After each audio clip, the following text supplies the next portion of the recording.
queremos dar la bienvenida, saludar a todas, a todos y a todes a este segundo capítulo del programa Debate Social, espacio que hemos instalado en nuestra perspectiva de tener medios de comunicación alternativos que nos permitan romper con el bloqueo de los grandes medios en este país.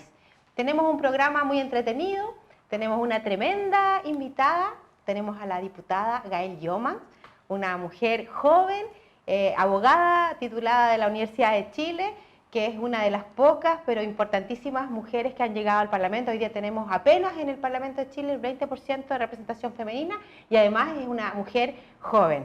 Así que muy bienvenida a este encuentro de conversación. Bueno, muchas gracias por la invitación. Siempre es un agrado poder compartir, sobre todo en este momento que está la discusión bien álgida sobre la reforma de pensiones, para tener una voz de los movimientos sociales quienes se han pronunciado, y es necesario que ese pronunciamiento se escuche por todos lados. Así que, bueno, muchas gracias por la invitación. Gracias por acoger esta invitación y, bueno, preguntarte inmediatamente cómo has vivido este proceso de ingresar al Parlamento de Chile. Nosotros desde fuera vemos cómo hay tantas máquinas, tantas cocinas, tantas cuestiones que son un poco lejanas a lo que quisiéramos y con tu impronta nueva, ¿cómo ha sido para ti estar en ese escenario tan complejo?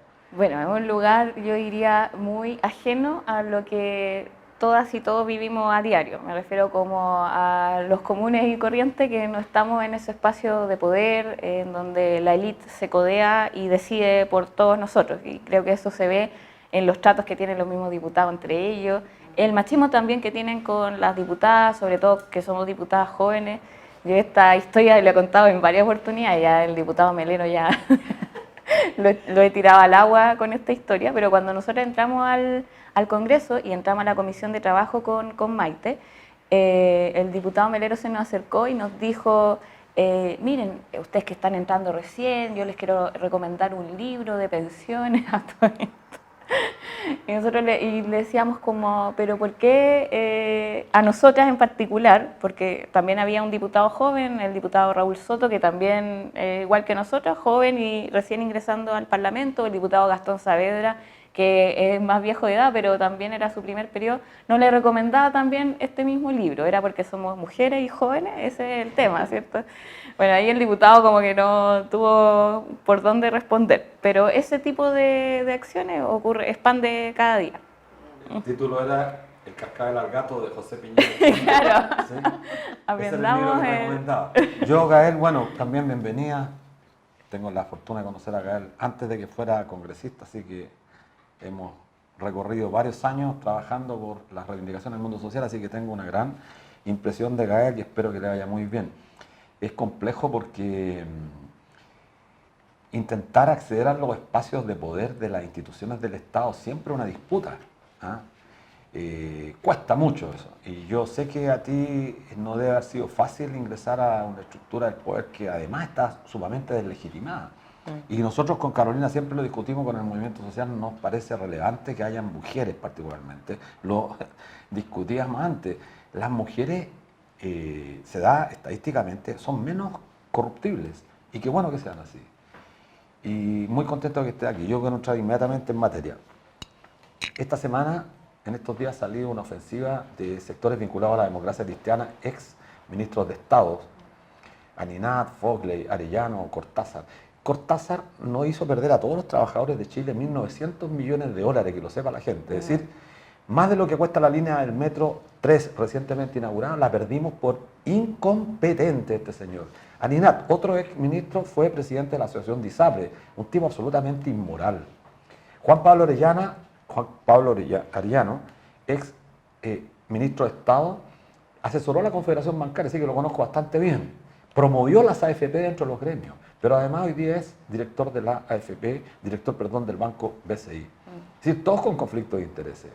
Y hoy día han salido a apoyar al gobierno. Entonces, la pregunta mía dice, en relación con lo siguiente, ¿cómo vamos a responderle a la gente que quiere que se legisle en beneficio de la gran mayoría, porque no queremos más AFP, no queremos más pensiones miserables? Y ellos quieren legislar y meten un contrabando diciendo que aquellos que se opongan están contra el mejoramiento de las pensiones. ¿Cómo has visto ese tema que es tan complejo? Bueno, yo creo que lo complejo además es cómo intervienen también en las decisiones políticas, o sea, las relaciones que tienen con los diputados, para qué decir de la derecha, pero también cómo intervienen en los diputados que se supone que son desde la oposición. Y eso es complejo porque, en el fondo, ellos son los únicos, al parecer, que tienen incidencia en el debate, intervienen directamente, presionan y tienen mecanismos de presión complejo. Los medios de comunicación hemos visto cómo han actuado durante este tiempo, con, yo diría ya más que complicidad, una alianza explícita y que ya todo el mundo, yo creo que estamos como en el fondo notificados de esa alianza y que es pública, evidente.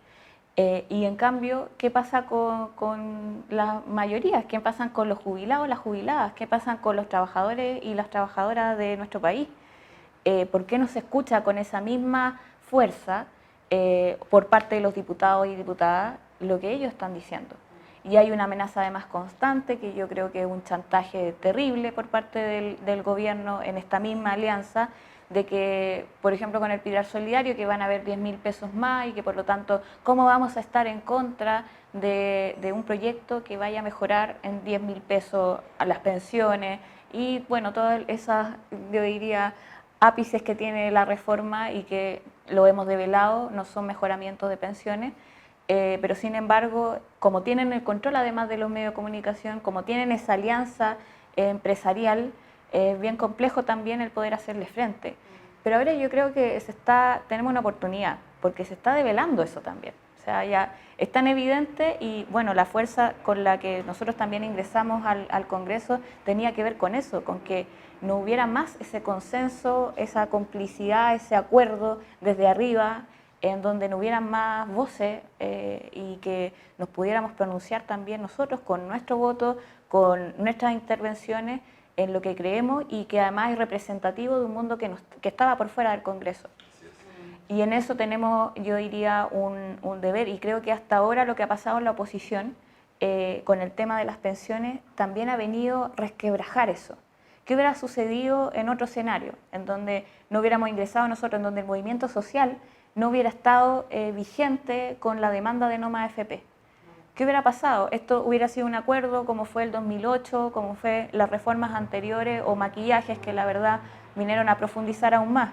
Hoy día en esta reforma ya no está todo tan cómodo para ellos ni tampoco para el mundo social. Las calles no se van a quedar calladas. Sí, es muy importante porque hoy día ya no está el rey de la cocina, Andrés Saldívar, sin embargo han aparecido otros reyes, claro, otros cocineros que intentan justamente reinstalar esta práctica, y creo que es muy importante lo que dices tú.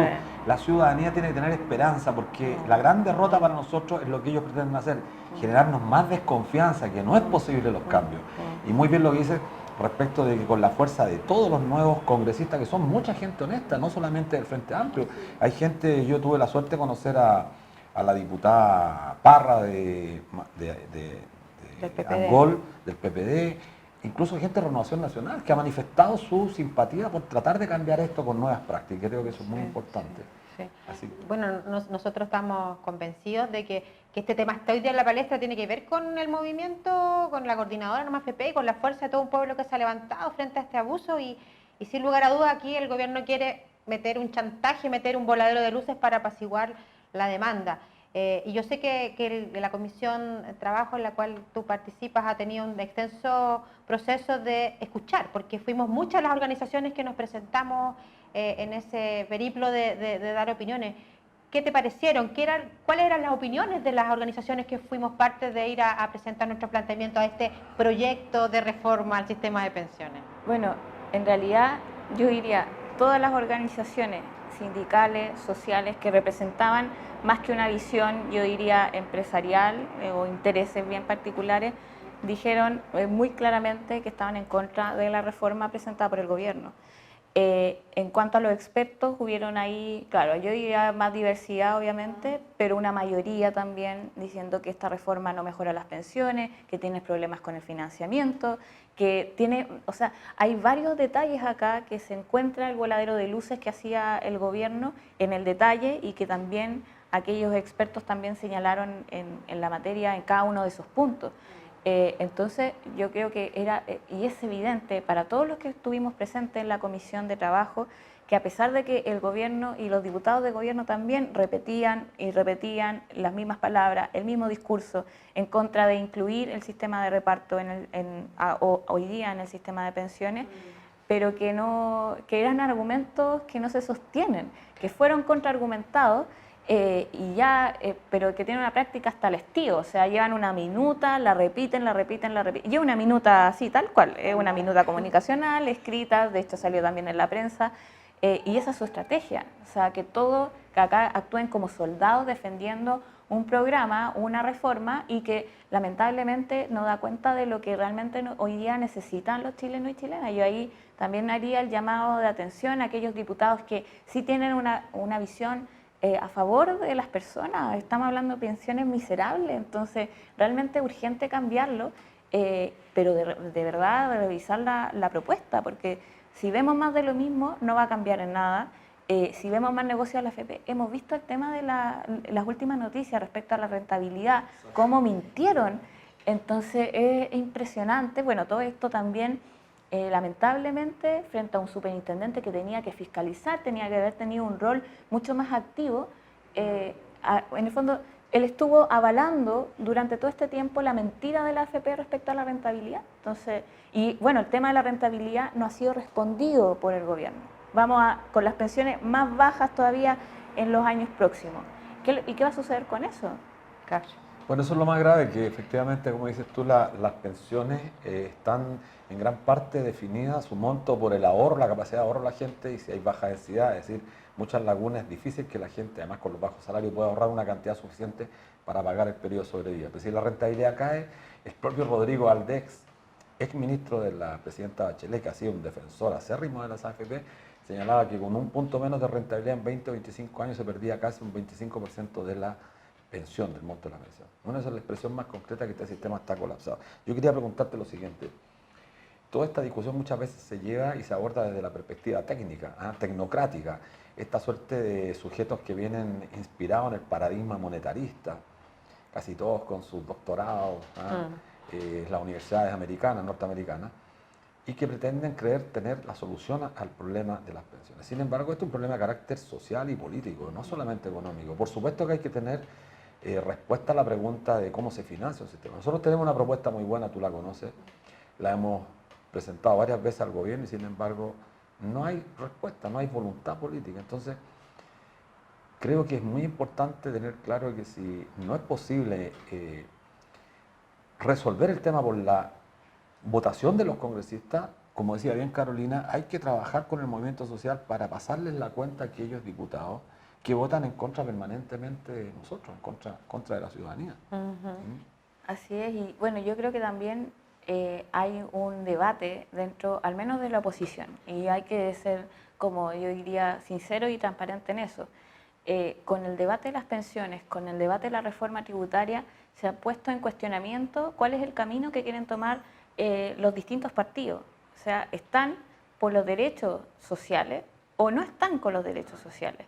Y así es simple, uno no puede tener aquí medias tintas, porque además la reforma del gobierno es súper clara, es más AFP, y de derechos sociales nada, es mantener hoy día un rol subsidiario del Estado, subsidiando el negocio de las AFP.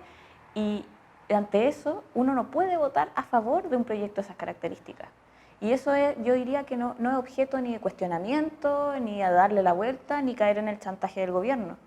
Es tomar una postura política.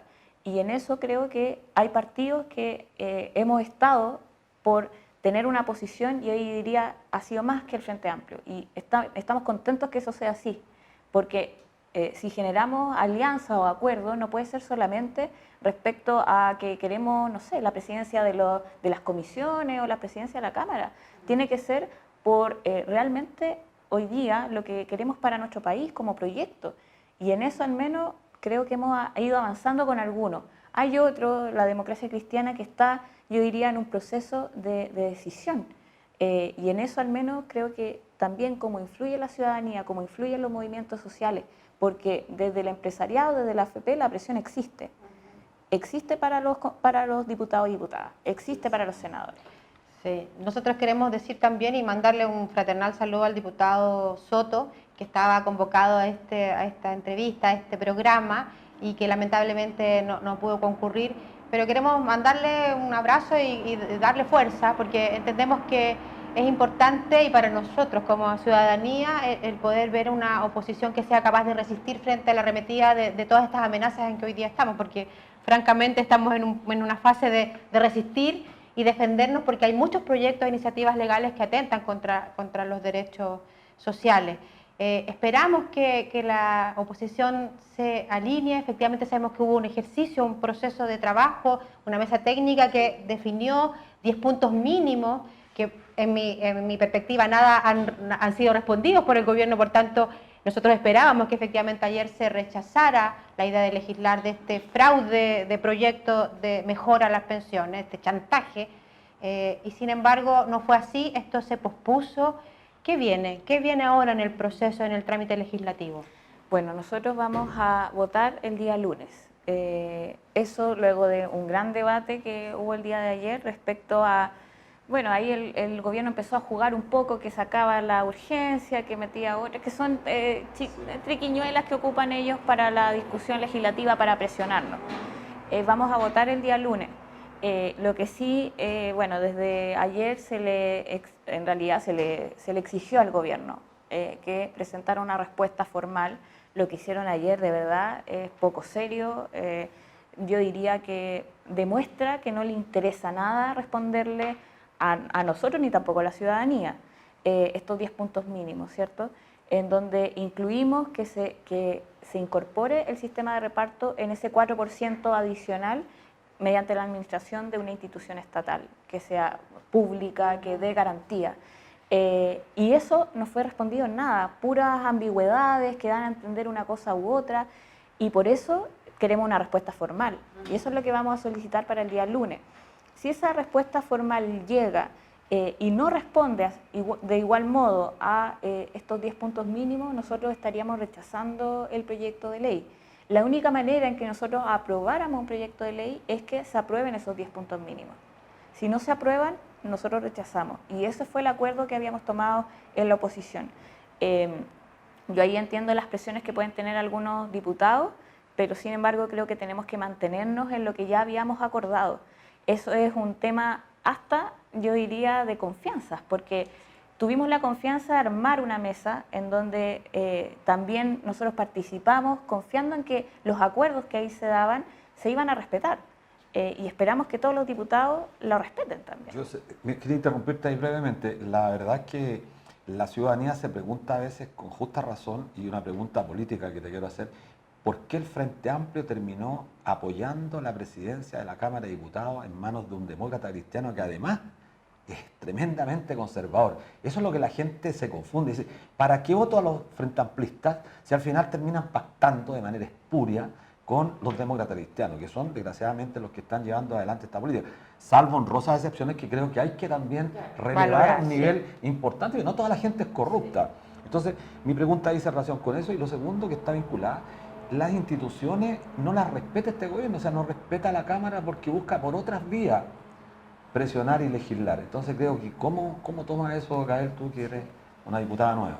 Bueno, nosotros en el Frente Amplio la decisión que fue compleja, ¿no? O sea, yo creo que acá no fue fácil tampoco, porque también tenemos desconfianzas legítimas en la democracia cristiana, en ese presidente además que nosotros no elegimos. La democracia cristiana fue quien decidió, pero en el fondo nosotros le damos el voto a la democracia cristiana en eso, y lo decidimos porque queríamos dar la pelea para frenar estas reformas.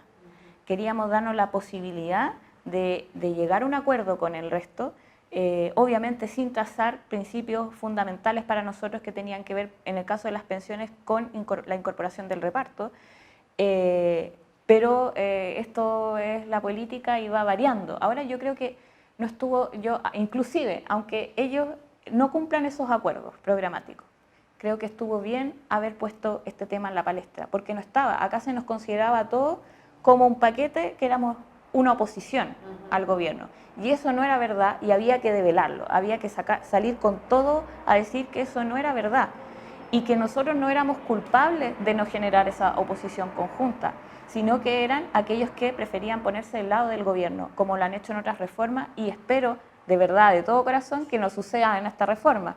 Pero sin embargo, uno ve que las cosas van para allá, lamentablemente. Con algunos diputados, yo ahí también coincido con Luis, uno tiene que hacer la diferencia. Hay diputados que han estado en la oposición, han cumplido su rol, que son de la Democracia Cristiana, que son del Partido Radical, que incluso, por ejemplo, en el caso de la diputada Marcela Hernando, que interpeló al ministro de Salud, jugando un rol relevante, y que es lo que se espera de nosotros. Pero sin embargo no todos están en esa. Entonces también yo creo que es necesario que la ciudadanía lo sepa, quiénes son con nombre y apellido, quiénes están hoy día de verdad representando a los partidos del oficialismo, representando a los partidos del gobierno y no representando a la oposición. Así es. Bueno, se nos acaba el tiempo y debemos concluir. Agradecerte profundamente que estés con nosotros, contar con la esperanza de los cambios necesarios. Nosotras como coordinadora No Más EPP, sabemos que la lucha no solo es en el Parlamento, pero sí también creemos que ahí hay un espacio de trabajo. Creemos que es fundamental la organización social, las movilizaciones, la lucha, el trabajo cotidiano, la transformación de este país desde las grandes estructuras, pero también desde el trabajo que vamos haciendo en el día a día. Así que invitamos a todo el mundo a sumarse a esta iniciativa de debate social, a difundir este video y a seguir luchando para la construcción de un mundo mejor. Hasta pronto. Hasta pronto, muchas gracias, Gaby. Muchas gracias.